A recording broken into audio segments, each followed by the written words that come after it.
49일간의 확률 통계 여행.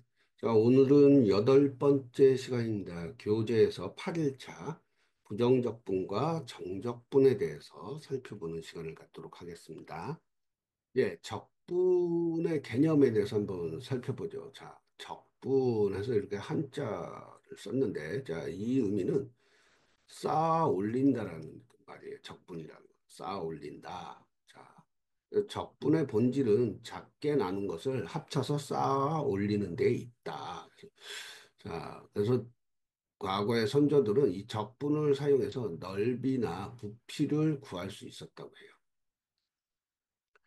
자, 여기 그 그림을 한번 보시죠. 그림 8.1에 구분구적법에서 이렇게 되어 있는데, 자, 위에 그림처럼 이 곡선으로 이렇게, 자, 이 곡선으로 둘러싸인 도형의 넓이를, 옛날 사람들은 어떻게 구했냐면요. 자, 이 도형 위에다 이렇게 정사각형의 모눈을 그렸어요. 정사각형의 모눈. 자, 이 가운데 있는 그림을 보면은, 구하려는 도형의 넓이를 S라고 하고 이 모는 그려가지고요. 이 정사각형들의 넓이를 두 개를 구했는데 하나는 이 곡선 안에 있는 정사각형들 있죠. 이 곡선 안에 있는 이 정사각형들의 넓이를 구한 거예요. 아, 이 정사각형이 곡선 밖으로 나가지 않은 것들만 이렇게 해서 구했대요. 자, 그걸 이제 소문자 M이라고 치고, 자, 그 다음에 곡선의 내부와 곡선의 경계선을 포함하는 정사각형들의 넓이의 합을, 자, 라지 M, 대문자 M이라고 하면, 자, 이제 이 이제 곡선 바깥까지 나간 정사각형들의 넓이를 모두 합친 거죠. 자, 이렇게 해서 구합니다. 자, 이렇게. 그렇게 된다면은, 자, 이 S는, 곡선의 넓이 S는 스몰 n과 라지 m 사이에서 있겠죠. 이렇게 성립이 되겠죠. 자, 근데 자 보세요. 이때 이 모눈의 크기를 한없이 작게, 모눈의 크기를 한없이 작게 하는 거예요. 한없이. 그러면 m과 m은 도형의 넓이 s에 한없이 가까워진다는 개념상. 그죠? 그래서 또 이 m과 스몰 m과 라지 m의 극한을 구하면은 s를 알 수 있다라고 고대 사람들은 생각을 한 겁니다. 이처럼 어떤 도형의 넓이나 부피를 구할 때 주어진 도형을 잘게 나눠서 자, 이미 알고 있는 간단한 도형의 넓이 또는 부피의 합의 극한값으로 구하는 방법을 구분구적법이다라고 했습니다. 자, 역연산과 부정적분의 개념에 대해서 좀 볼 텐데요. 자, 역연산이라는 것은 하나의 연산을 통해 얻은 결과를 원래의 결과로 되돌리는 연산이다. 이제 단어 그대로 이해하시면 되겠어요. 자, 근데 미분과 적분은 서로 역연산 관계라는 거예요. 이게 굉장히 키포인트입니다. 미분과 적분이 역연산 관계였기 때문에 어떤 그 구분구적법이라든가 뭐 이런 것들이 다 가능했다라는 겁니다. 자, 함수 fx 여기 f가 대문자로 썼네요. 그래서 일단은 뭐 라지 fx라고 읽을게요. 함수 라지 fx의 도함수가 fx일 때, 즉 라지 f 프라임 x가 fx일 때, 자 라지 fx를 fx의 부정적분이라고 합니다. 그래서 함수 fx의 부정적분 라지 fx는 다음과 같이 나타낼 수 있다. 그래서 자, 이 표시가 뭐냐면은 인티그럴이라고 있습니다. 인티그럴에서 fx dx는 라지 fx 플러스 c. 그래서 c는 상수가 되겠습니다. 자, 함수 fx의 부정적분을 구하는 것을 자, 이 함수 fx를 적분한다고 하고 그 계산법을 적분법이라고 하는 거예요. 자, 그래서 자, 함수 fx를 적분을 하면은 자, 라지 fx 플러스 c가 되고요. 라지 fx 플러스 c를 미분하면은 이게 fx가 되는 거죠. fx가. 자, 이게 이제 미분과 적분. 이게 서로 어떤 역연상 관계란 겁니다. 자, 함수 y는 xn제곱을 미분하면요. y 프라임은 nx n-1제곱이라고 했죠. 자, 근데 함수 y는 xn제곱의 어떤 부정적분, 그 적분을 하면 어떻게 되냐면요. n 플러스 1분의 1 곱하기 x의 n 플러스 1제곱 플러스 c가 됩니다. 여기서 단 n은 음이 아닌 정수여야 해요. 음이 아닌 정수여야 됩니다. 미분과 적분 간의 역연상 관계는 다음과 같이 확장해서 또 생각할 수가 있어요. x의 n제곱을 미분하면은 n 곱하기 x의 n-1제곱이 되죠. 얘를 적분하면 x의 n제곱이 됩니다. 다시 x의 n제곱을 적분하면은 자, 위에서 나온 것처럼 n 플러스 1분의 1 곱하기 x의 n 플러스 1제곱이 됩니다. 자, 얘를 또 미분하면 x의 n제곱이 됩니다. 그래서 미분과 적분의 역연상 관계가 이런 메커니즘을 갖고 있습니다. 그래서 fx를 미분한 결과로 나오는 함수를 f 프라임 x라고 한다 그랬죠. 이거를 이제 이렇게 표기하고 이걸 이제 도함수라고 한다면은 이 fx를 적분한 결과로 나오는 함수를 라지 fx라고 하고 이걸 이제 원시함수라고 합니다. 각각 사실은 이제 f 프라임 x의 원시함수는 또 fx가 되는 거죠. 그죠? fx의 원시함수는 저 라지 fx가 되고. 자, 부정적분의 어떤 기본 공식들에 대해서 살펴보겠습니다. 인티그랄 자, k dx는 kx 플러스 c가 되죠. 자, 적분하면 이렇게 됩니다. 자, 인티그랄 x의 n dx는 자, 앞에서 봤던 것처럼 n 플러스 1분의 1 곱하기 x의 n 플러스 1 플러스 상수 c. 자, 그 다음에 인티그랄 kfx dx는 자, 이 k를 자, 바깥으로 빼주는 거죠. 이게 상수기 때문에 k 인티그랄 fx dx가 됩니다. 자, 그 다음에 인티그랄 안에 두 개의 함수가 묶여져 있어요. fx 플러스 gx dx는 자, 각각의 따로따로 적분해서 더해줄 수 있다는. 빼기도 마찬가지입니다. 빼기도 따로따로 적분해서 마이너스 계산을 해줄 수 있습니다. 역연성과 부정적분 예제를 하나 풀어보도록 하시죠. 예제 8.1. 다음 함수의 부정적분을 구하시오. 자, 일단 부정적분 구하는 공식 패턴이 어떻게 됐었죠? 아까 자, fx가 x의 n제곱이면 그죠? 어떻게 됐습니까? n 플러스 2분의 1의 x의 n 플러스 1제곱이라고 했죠. 그죠? 자, 첫 번째 문제, 인티그랄. 자, x제곱 플러스 3x 플러스 10의 dx입니다. 자, 요거 부정적분 구하면 어떻게 되겠습니까? x의 제곱 앞에 개수로 n 플러스 1이니까 2 플러스 1, 3분의 1 되고, 자, x의 제곱이니까 2 플러스 1. 이런 식으로 되는 거죠.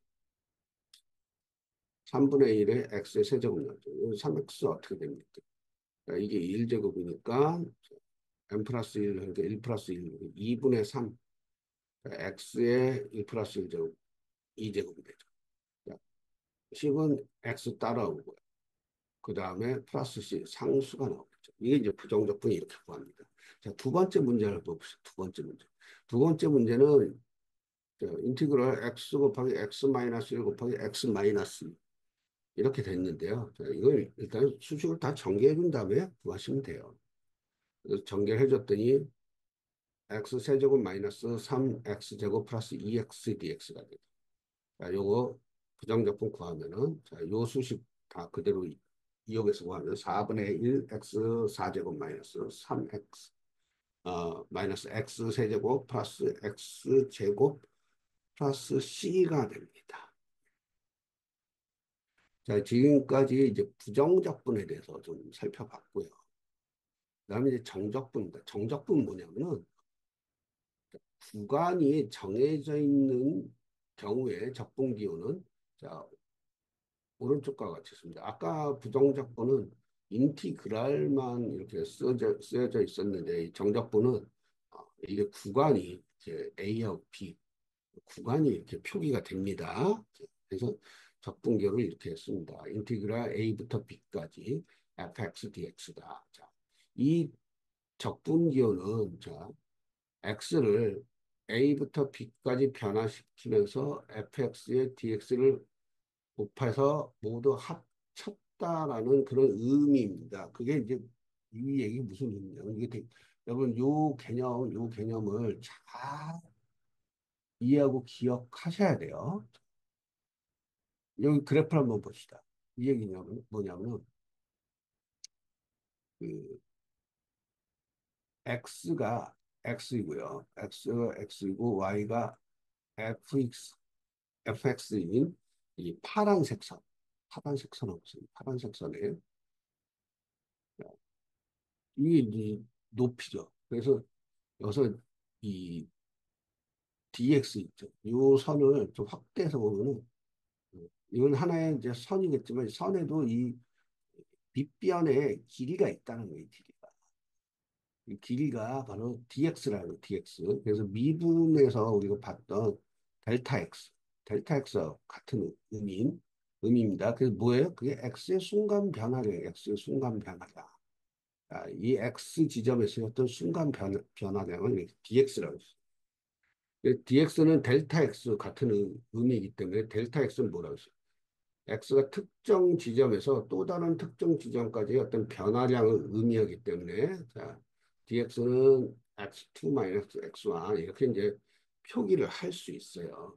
그래서 자, 보시면은 이 델타 x, dx, 델타 x를 무한히 작은 값으로 만드는 극한이기 때문에 제로는 아니지만 제로에 극단적으로 가까운 값을 의미한다고 했습니다. 그렇다면은 자, fx dx는 이 파란색 선의 넓이의 의미를 갖게 돼요. 그죠? dx가 밑변이고 fx가 높이라면은 fx 곱하기 dx, fx 곱하기 dx는 요 선의 넓이란 얘기예요. 자, 그런데 A부터 B까지 구간에서의 어떤 이 선의 넓이들의 합이란 얘기. 선의 넓이들의 합이 돼. 그래서 위에 어떤 적분기호를 해석하면은, 자, 좀 전에 말씀드린 것처럼 그런 이제 A와 B 구간 사이에서 X를 조금씩 변화시키면서 나오게 된 그 선들의 합산, 합산이 된다는 거죠. 그렇게 되면은 B-A, B에서 A-A, 요것과 FA, FB, FA, FA가 이겁니다. B, B-A가 자, 요거고 FA, FB, 자, 그리고 AFA와 이제 요게 FA거든요. DFB, D에서 FB, 그죠? 이게 이제 FB가 되겠죠. 요거의 곡선. 자, 요 이제 빨갛게 이렇게 빨간 선으로 둘러싸인 도형의 면적을 구하는 수식이 된다는 거예요. 이 선들의 합을 구하는 거. 무슨 얘기인지 아시겠죠? 이 수식이 그렇다. 그런 의미를 갖는다. 그래서 함수 fx가 닫힌 구간 a, b에서 연속이에요. 이 닫힌 구간 a, b 사이에서 연속이고, 자, fx의 한 부정적분을 fx라고 하면은, 자, 요거는, 요 수식은 이렇게 구할 수 있다. 그러니까 x가 b일 때 적분하고 x가 a일 때 적분해서 그걸 빼주면은 요 구간의 넓이를 구할 수 있다. 그게 이 미적분의 어떤 기본 정리라고 하는 거예요. 아까 앞에서 봤었던 구분구적법 그 개념하고 연결돼 있는 그 정적분에 대한 예제 몇 개 풀어보고 오늘 강의는 마무리하도록 하겠습니다. 자, 교재에서 예제 8.2 다음 함수의 정적분 값을 구하시오. 어, 부정적분 값 구하는 거하고 차이는 뭐예요? 구간이 있다 없다의 차이예요. 그래서 이 아까 부정적분 구할 때 보면은 우리 요 공식을 썼죠.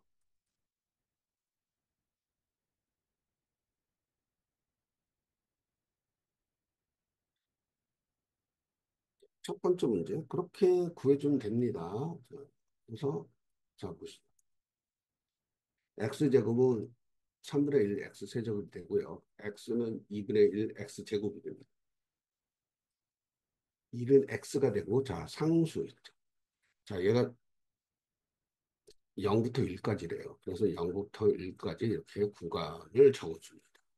대괄호로 묶어서 자 얘는 그럼 그 다음에 2를 대입을 해준 거죠. x에다 2를 대입해 주면은 어떻게 됩니까?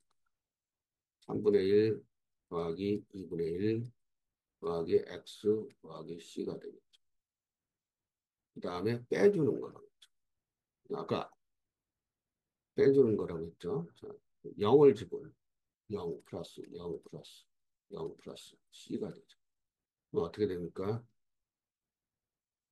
얘만 남죠. 그래서 3분의 1 플러스 2분의 3 플러스 1은 6분의 11 이렇게 계산이 되는 거예요. 자, 두 번째 문제도 똑같습니다. 뭐 어렵지 않아요. 그래서 두 번째 문제 보시면은 자, 2분의 x 제곱은 어떻게 됩니까? 3분의 2x 세제곱이 돼요. 3x 적분해주면 2분의 3x 제곱 되고 2는 2x 그다음에 상수 c 남죠. 자, 얘를 1부터 3까지 해요. 먼저 3을 대입을 해주면 3을 대입해주면은 이렇게 돼요. 3분의 54 플러스 2분의 27 플러스 6 플러스 원래 이제 c가 있죠. 그 다음에 2를 대입해줘요. 3분의 2 플러스 2분의 3 플러스 2 플러스 c가 있죠. 즉 c는 지워지기 때문에 예, 표기를 뭐안 해줘도 상관이 없습니다. 자, 이거 계산해주면 3분의 100이 됩니다. 그래서 자, 2번 문항에 대한 정적분 값은 3분의 100이 된다. 라는 겁니다. 자, 이렇게 해서 49일간의 확률 통계 여행, 오늘 8번째 시간이었어요. 오늘까지 해서 지난 시간에 이어서 그 미분과 적분에 대해서 살펴봤습니다. 우리가 이제 이렇게 미적분을 살펴봤었던 이유는 다음 시간부터 진행되는 어떤 확률 변수와 확률 분포 요 내용에 있어서 미적분 개념을 우리가 이해하고 있어야 되기 때문에 음, 다른 어떤 사실 그 통계나 확률 교재 에서는 사실 미적분 내용 안 나옵니다. 거의 대부분 나오지 않습니다. 다 알고 있다라는 가정하에서 이렇게 교재라든가 강의가 진행이 되는데 어, 우리 강의는 그 말씀드렸던 것처럼 이제 이 직장인 분들하고 그리고 학생분들 중에서 이제 수학이나 이걸 이제 전공하지 않은 비전공자들을 대상으로 하고 있기 때문에 좀 중간중간에 필요한 확률 통계를 이해하는데 필요한 내용들은 중간중간에 제가 내용을 구성해가지고 이렇게 개념을 좀 익힐 수 있도록 하고 있습니다. 예. 그럼 오늘 모두 수고 많으셨고요. 다음 시간에 또 뵙도록 하겠습니다. 예, 감사합니다.